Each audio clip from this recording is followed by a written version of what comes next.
Welcome, everyone. Good morning, good afternoon, good evening. No matter where you are on the planet, you are in the right place. And in the last 23 years that I've worked with business owners, creatives, and leaders, what I have discovered is that the most common human desire is to do meaningful work and to have a greater impact. And more often than not, creating impact does require you to have influence. And that's why I'm super excited about this Lunch and Learn today. Unleash your potential, communicate with influence and impact. Be sure to take notes because there's going to be some really interesting content, some micro trainings that you are going to benefit from. And if you haven't already, grab yourself a glass of hot water, tea, whatever that is for you, cold water, and get settled in. I'm thrilled today to introduce my guest, Suzannah Baum.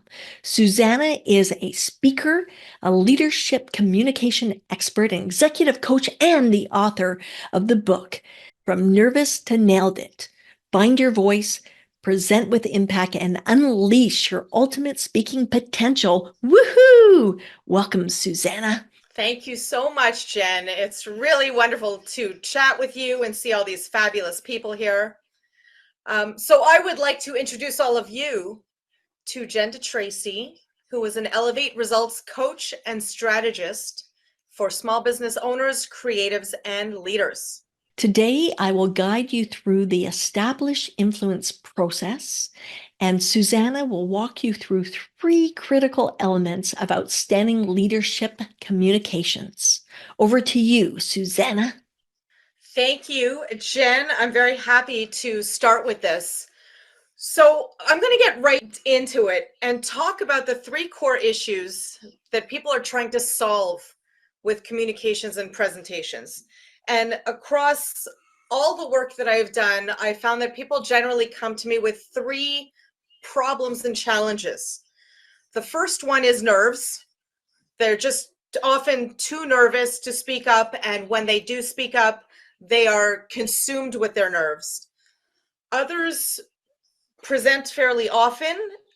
They may not feel very nervous about it, but they find that they don't get great results from their presentations. That people are not necessarily doing what they want them to do. They're not having the influence and the impact.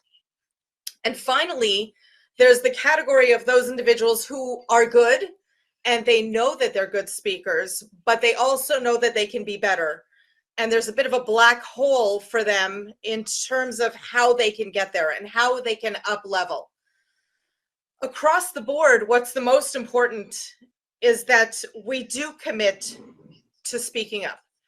We do commit to understanding that we have a unique expertise and a unique message and experience that needs to be shared, and that any of these 3 challenges not be enough to stop us from continually up leveling our skills or attempting to get better or overcome some of these issues.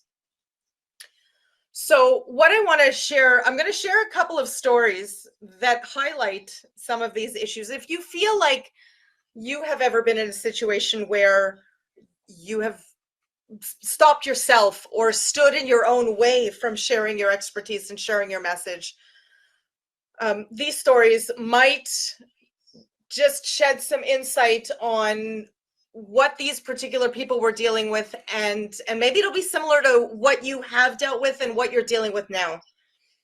So I'm going to introduce you to person number 1. I'm going to call him Peter for now, not his real name. He came to me several years ago, and he was a really interesting case because this was a very educated individual. He had a bachelor's degree in engineering, a master's degree in engineering, and had been going for interviews and finally got his dream job at this giant company here in Montreal. The problem was, in the interview, they had asked him if he was familiar and comfortable enough with presentations because it was going to be a very big part of his job. And because he wanted the job so much, he said yes. But in reality, he was incredibly uncomfortable with them. He had never actually given presentations before. Now, he was certainly a very experienced individual, but he told me that despite the fact that he had a master's degree in engineering, his dream was actually to get an MBA. And although he was accepted to an MBA program, he refused it when he found out exactly how many presentations would be involved. So our job really was to start him from scratch to deal with the nerves, but also to get him comfortable very, very quickly because his job was starting and his presentations were starting. So I won't necessarily take you through the whole process that we went through, but there were 3 critical elements there that we focused on that I continue to focus on with all of my clients moving forward. So first of all, what was really important was that we acknowledged that the nerves are real. The nerves were holding him back, but we kind of parked that a little bit because there is no magic pill in terms of getting rid of nerves. And instead of doing what we need to talk about practice and preparation and so on, we really had to get down to business. And getting down to business meant that we had to push aside just for a while the nerves issue and really look instead at what is the value that we need to deliver to the audience. And in that way, I identified 3 critical elements that we really needed to look at that helped him move away from focusing on the nerves and allowing him to focus on the audience. The first thing was for him to understand his message. What is the core focus that he wanted to share with his audience? What is that key message that they need to walk away with? Because he was given all these presentations from his companies, and it was just a lot of words on a slide. And it's so easy to just fall into the trap of just going through the slides, facts and details and statistics and numbers, incredibly boring to an audience. So we pushed aside the slide just for a little while and discussed what is it that you want your audience to get out of this presentation? What is that key message?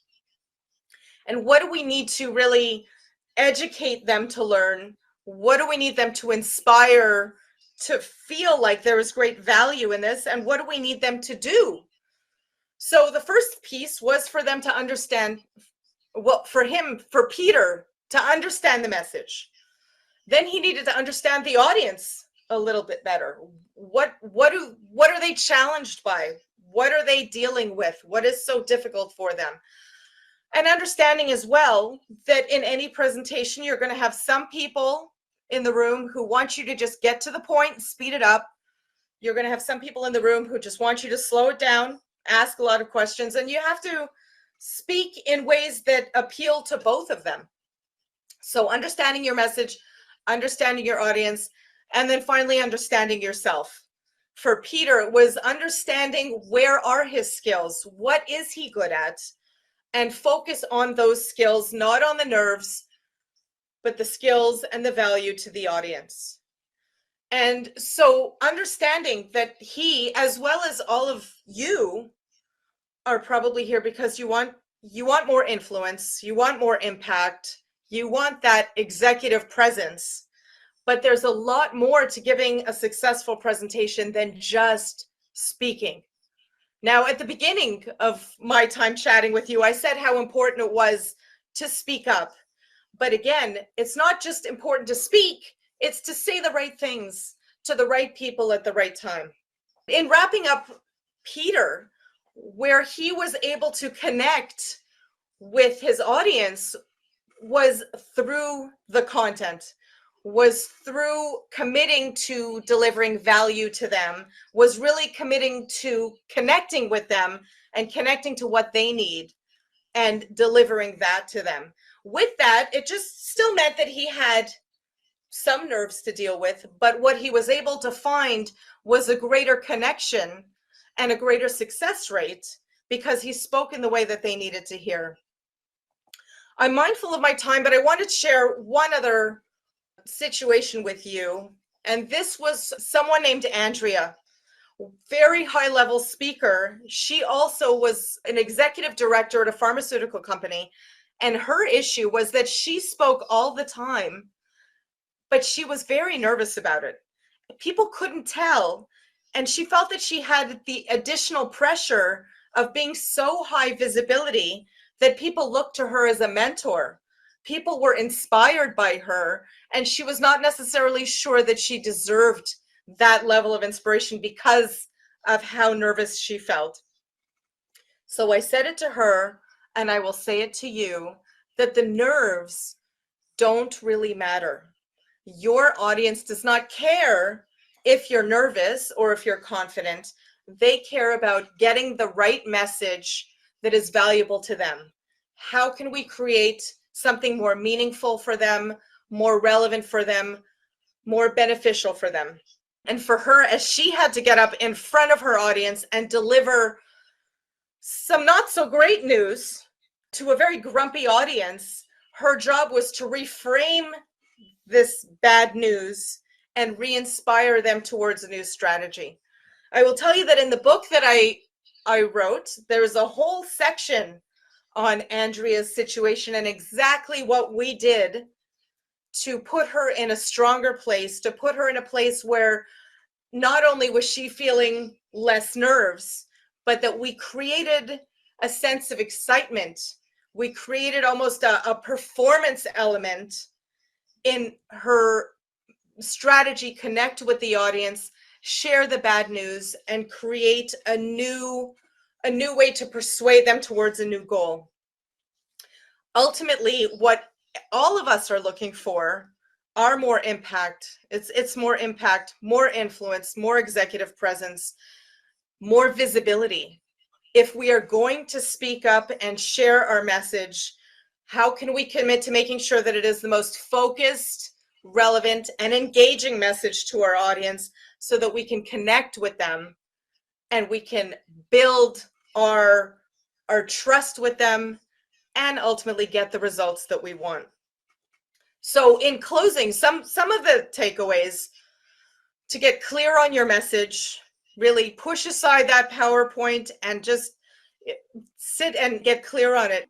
Somewhat at the beginning of my career, I used to have to go sit at Starbucks with no computer and just a piece of paper and just sketch it out so that I wouldn't get tempted to look at all of my PowerPoints and put them all together. I would get clear on the structure, clear on the stories that I needed to tell, clear on the flow. And that's what helped me get clear. So that level of preparation is really, really critical. If you want to succeed, that level of preparation in considering what your audience needs and considering how you can best deliver that to them, how you can best use your expertise to deliver that, is very, very important, so that you could speak in a way the audience needs to hear, and make a commitment to sharing your expertise and providing value to the audience. And with that will come influence, impact, trust, and great results. My book can be found on Amazon, on Audible, on Google Play, on my website as well. If you go over to SuzannahBaum.com, all the links to purchase the book are there. And if you wanted to purchase a book that is personalized and signed, brought to the post office with love by me, that's also available on the website. I'll be putting the link in the comments section here as well. Thanks so much, Jen. Suzannah, what I really appreciated about what you shared with everyone is about the fact that there are different people in an audience or on a Zoom presentation, and really being able to get the point across matters, that is a consideration, that people are going to have different perspectives and different viewpoints. So I love that. I also really appreciated that we do bring our own skills, our own value. And when it comes to presenting, that can be really important around having influence and creating impact as well. And that it's okay. It's okay when we have to communicate such a difficult message that may not be such great news. And we need to turn that into something inspiring. So thanks so much for sharing that today. Appreciate you. Before I talk about the established influence process, I want you to think about a moment, it could be in your early years of your life, long before getting out and working, of a moment that may have happened that brought you shame, that may have impacted your ability to feel that you could have influence and impact in the world. And this happened for me in grade 7. I was diagnosed with dyslexia, which actually didn't bother me that much because I knew that I had some challenges in that way, and my self-perception was still pretty good at that time. It was on the last day of grade 7 when we received our manila envelopes, and I was really excited about getting my report card. I wanted to celebrate all of my grades and my hard work for the year. And I ripped open that envelope and I unfolded the report card to look at the bottom where it said, next year you will be in grade. And even though I had been given a heads up about what this situation would look like, when I looked at that page and I saw that number 7 had been circled, grade 7 again, I hit a shame wall. It's like my whole vision went to black. I felt this feeling, deep feeling of failure. I had been in denial about the reality of the situation, and that was really hard for me. That carried through over my early years and really impacted some of my decisions. And of course, I made it through high school and passed everything. And the first career that I went into was as a pharmacy technician. That's like helping the pharmacist. And I went through the program and I did okay. The challenge was being dyslexic is I could not remember the chemical drug names. So you have a brand name like Tylenol, and then you have the drug name acetaminophen with a lot of syllables, and I could not pronounce them and I could not spell them. And I was not good in that career. Thankfully, I went back to school and did a diploma in sales and marketing, and that really lit my fire. And I was super excited. And when I graduated, I applied for jobs and I got myself a job, and it was great. However, I did not tell my boss that hired me that I had dyslexia because I had my shame wall. And with that shame wall came my fear of being fired or not even hired for that matter. So I hid that deep in myself, but I carried it around with me. And even though I was great at presenting, the problem in that job was I had to type up promotional labels. This is in the 80s, electric typewriters, hello. And so I wasn't able to do that well. No matter how many times I tried, I made mistakes, and that didn't feel good. And because of that, at some point, I decided after about a year to leave that job. And I ended up taking a minimum wage job, working in a record store because I love music and I knew I could do that type of work. And at the same time, my redeeming light really was when I started working at a radio station, CKCU. It was the top college radio station in Canada at that time. And I had an overnight show from 1 a.m. to 7 a.m. in the morning. And that was my gig. It was my love of music. I got exposed to so much, and it brought me so much joy. It was then I discovered singer-songwriter Sarah McLachlan. You know, she wasn't famous then. She was just hitting the charts at college radio. She wasn't even in the mainstream yet. Over the years, she received many Junos and Grammy Awards and became a star. But back then, she was just starting out, like many of us in our careers. And what I discovered at that time was that she worked for a record label called Network that had a lot of cool bands on it. And my dream was to go work for Network Records. A year later, I moved all the way across Canada to beautiful Vancouver, British Columbia, took a job in a record store making minimum wage, started volunteering at Network Records. I volunteered there for a year, and then one day, the head of sales and marketing, Tony Mariyama, she came to me and she said, listen, today instead of stuffing envelopes, I want you to pick up the phone and call these 25 record stores in the US to see if they are carrying the Sarah McLachlan album, Fumbling Towards Ecstasy. And with a bit of trepidation, I said yes. 2 hours later, I came into Tony's office and I presented her with the tracking sheet. And she said, close the door and sit down. And she told me, we would like to hire you. At this point, I muscled up my courage and I said, I'm dyslexic and I have troubles with spelling. I know I can do the job, but I want to let you know that. And she said, don't worry about it. One of the three owners had a stutter for a very long time and can't spell. And look at him now. He's managing all these bands and running this record label. And I'm sure you can do the same. And just breaking that wall of shame was huge for me. I found somebody within network that was able to be my champion, to proof my email copy. Well, actually, it wasn't even email copy back then. It was snail mail newsletter copy. Eventually, my marketing plans. And that's when things changed for me because I realized that I had the power to have influence and impact. I ran the mail order department and launched products that showed the owners that mail order department had huge potential. And that was groundbreaking. And also on the influence side of calling record stores all across Canada and getting people excited about our new releases and getting them to bring that product into their store. Now, I'd like to take you through that established influence process. Firstly, I invite you to name one person who had a very positive influence on your life.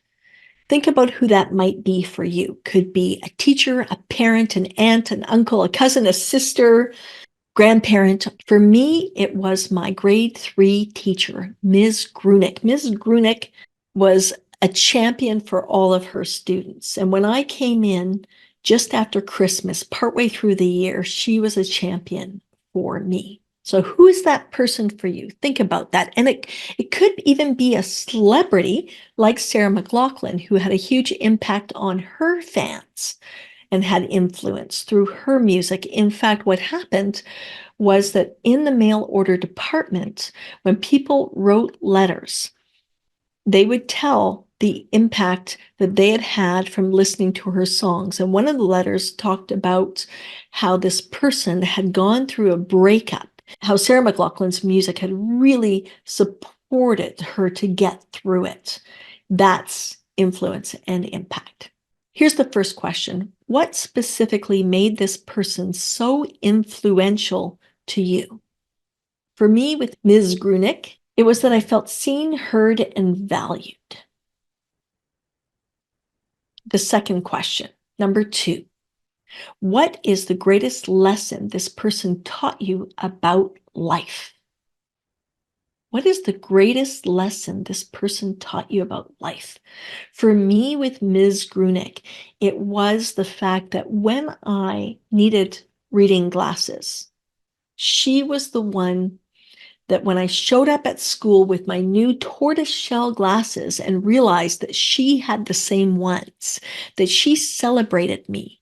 And that was huge. In fact, I found out years and years later that she had planned to change her frames, but she waited till the end of the school year because I had the same glasses as her. And that got me thinking about how she treated everyone in that class like they mattered. So what was that lesson that that person taught you about life? Question number 3. What values and qualities did this person inspire you to create in your own life? What values and qualities did this person inspire you to create in your own life?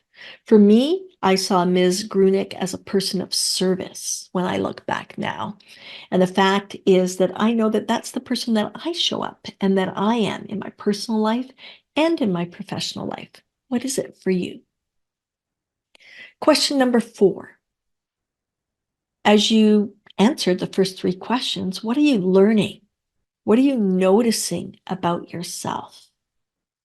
For me, it was that Ms. Grunick was a good person, and she exemplified that in a way that I have chosen to show up in the world as well.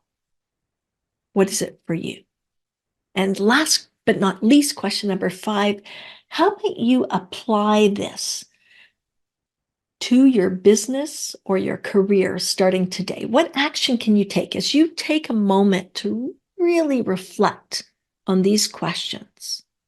Maybe if you even already have those qualities, but you could up them another one quality in particular, another 5%. What would you start doing more of today? Or what would you start doing? So really think about that. It's really important to not only reflect on this, but decide what action you want to take. So now that you have heard Suzanna's nuggets and my nuggets as well, I invite you to write your biggest takeaway in the comments below. Share what really stood out for you the most today. You can do on the presenting side and also on the side that I taught about as well. And in a few minutes, we'll jump into a Q&A. But before we do, Suzanna's going to share with you how you can get in touch with her. Yes, absolutely. Head over to my website at suzannahbaum.com. Head over to my LinkedIn profile, say hello, send me a message, connect with me, and let's start the conversation from there. So today we just covered the tip of the iceberg on how you can have more influence in your work and daily life. And influence is one of the leadership themes as part of my 3-month Elevate Results one-to-one coaching program for business owners, leaders, and creatives. So if you want to create more influence and impact, I want to offer you the opportunity to dive deeper in a complimentary coaching session with me.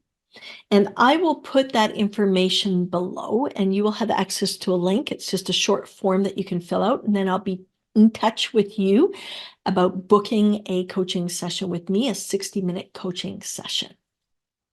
So now we're going to jump into the questions and answers. Let's look at who has a question for us today.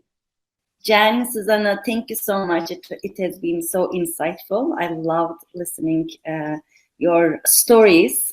So you showed me, my takeaway is the power of storytelling. I loved listening to your stories.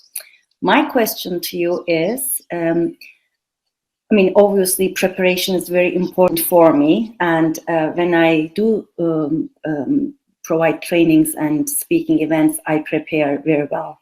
But I would like to know from your perspective, the power of improvising, just reading the language, body language, and everything in the room and being able to improvise. What do you think on that topic? Absolutely. I think as an accomplished and professional trainer, there is certainly a lot of space for improvisation. I think when you're giving a keynote, you have to be a little bit more careful and a little more targeted with your content. But with the training, where part of it is about connecting with your audience and having conversations and facilitated discussions, sometimes that will take you into a different direction. And I think that's great. It's great to be organic like that, as long as you can find your way back to where you started so you can continue exactly the way in exactly the direction you need to go in. So I'm all for improvising. It adds a lot of value, as long as you don't get thrown off or go off on too many tangents and can't find your way back to your main point. Meltem, I love your question and I love what you're sharing with us today. And I'd like to add to what Suzannah Baum said. As you're connecting with people and you're in the flow, sometimes it may be difficult to get back to that. And I think it's fine to ask the people in the room if you've lost your place in that moment, in that humanness that we all need to see. Where did I leave off? Before I wrap up today, big thanks to Suzannah Baum for sharing your wisdom with us today. We appreciate you. Thank you so much, Jen, for asking me. I think this is such a wonderful platform that you've put together, and I really do appreciate getting a chance to speak to you and speak to these fabulous people here. Even our time preparing this was a lot of fun just to get a little time with you. So thank you, Jen. And to all of you who showed up today, we appreciate you. Check out the comments below for people's takeaways and their actions, and be sure to reach out to Suzannah for what she has to offer and pick up a copy of her book. And definitely check out the link to get your complimentary coaching session from me to continue to unleash your potential and get that momentum going for you. Wishing all of you a wonderful week, and we will see you soon. Thanks so much. Bye now.